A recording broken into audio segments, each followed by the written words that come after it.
has got to call time up in stay with that club side. I did talk about Sergio Dest. He has arrived Barcelona and is set to complete his move to Barcelona from Ajax already.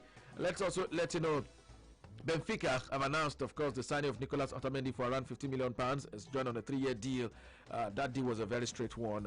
Ruben Diaz made a move to City, and of course, the Citizen player made a move to Benfica. This is not a loan deal; it was signed. Benfica have announced the signing of Nicolas Otamendi completely same way. City also, of course, are on the verge of the imminent capture of the Benfica, a former Benfica player. Now we can simply say on the verge of signing for Manchester City, Ruben Diaz as well. Diaz will wear the jersey number 3 shirt at City after signing last night as well, and of course he's been given a jersey number already. He's set to start live right there for Manchester City in the colors of the Citizens blue. Also this weekend will be available for selection as well. It's a done deal already. The deal was completed for £64 million as Ruben Diaz joined and penned a 6-year contract. That's massive for the Citizens, capturing the defender from the Portuguese Primeira Liga side as well. All right, still giving you more right here on the show. It is Sports Trend on Sport Radio W.Nabrela FM. Anthony Bekederemo is also very much right here in the studio, and together we of course right on the show set to take you through what is trending and what is happening as far as the world of sport is concerned. Anthony. Yes, indeed. You can contribute. You can reach us via the phone. You can talk about the games that are fast approaching, and you can talk about some of the transfers that have happened. That's what we're looking at this hour. It's all about the trends, the sports trends on your frequency of Champion Sports Radio 88.9 per life. And we have a contributor right now. Hello, good morning. Okay, we lost that. Good morning to you. Call us back. Don't forget, Facebook is also there. We will be doing justice to your comment intermittently between our Facebook fan page, our phone line, our Twitter handle. Hello. Hello, good morning.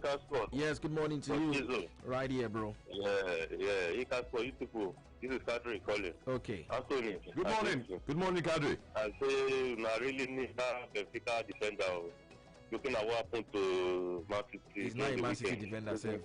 He's not a defender. He's now a Man City defender. He's our player now. Yeah, that's what I'm saying. I say if it's a good signing, and Man U, they are just making audio signing now. Look at Man City now, they know what their problem is. They sign but Man U just pursuing Sancho up and that this transfer window will close. I don't understand what they do now. What did they do before? Man U can't they do now? I don't understand Sport.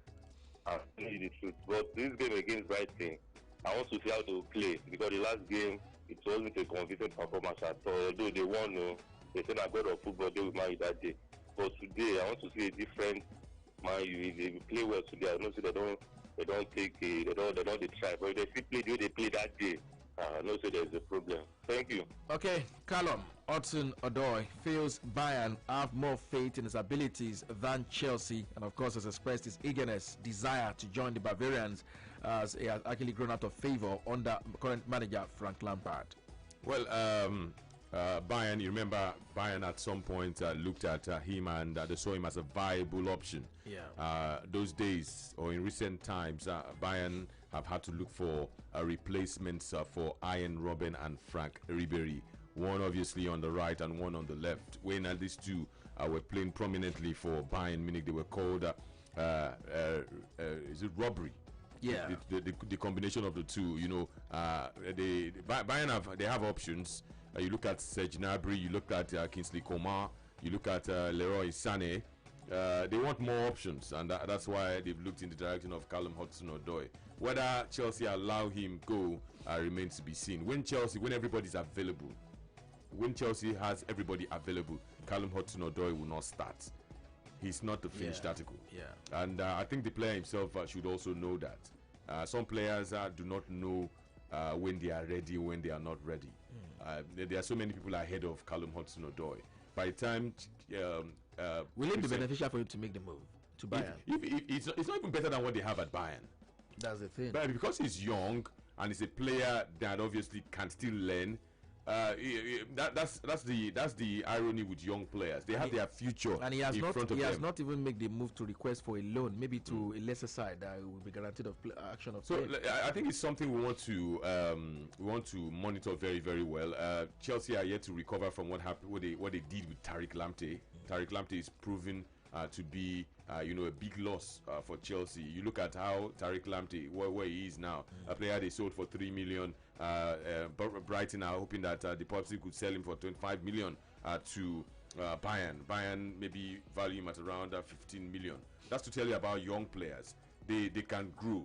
They can grow, and they can grow into becoming superstar. But truth be told, Callum Hudson-Odoi is not yet a superstar, and Frank Lampard is right not to play him. He's not better than what they currently have. I don't think he's better than Hakim Ziyech, but we've not seen him play for Chelsea. But I don't think that he's better than Hakim Ziyech. He's one player. Yes, he has flashes. He can do some footwork. He can do, but no.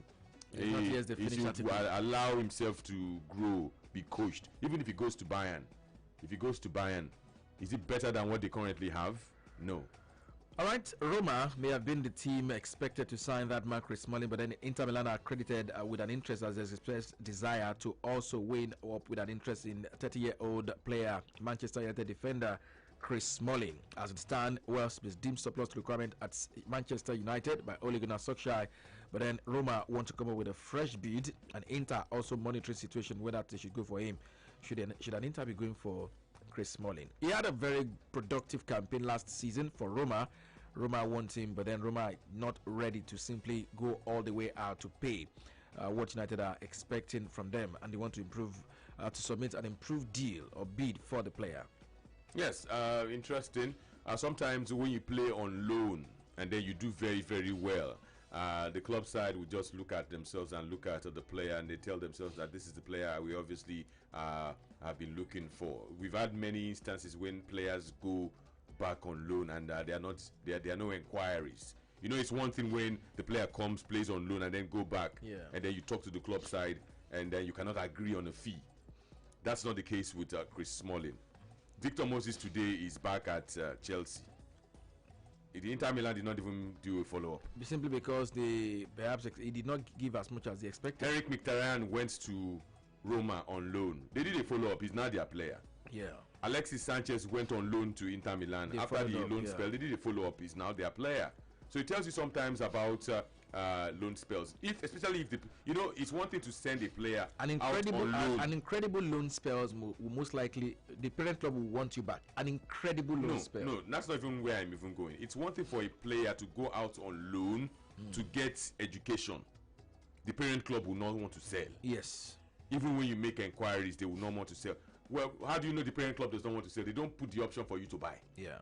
They say this player has just come back from injury. He has lost his position because we know his value. Play him for 1 year.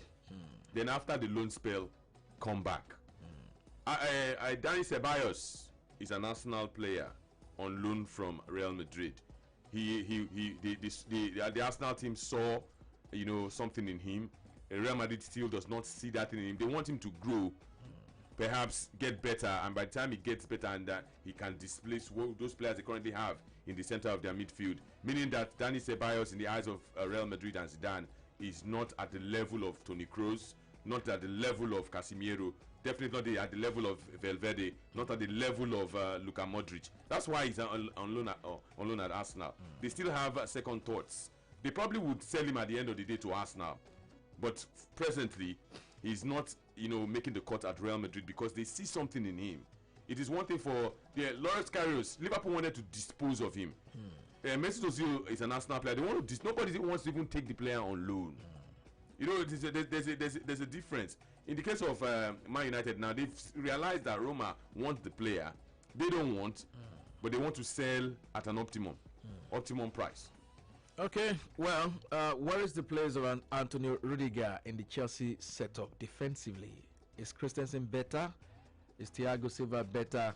The players they have on offer, are they better?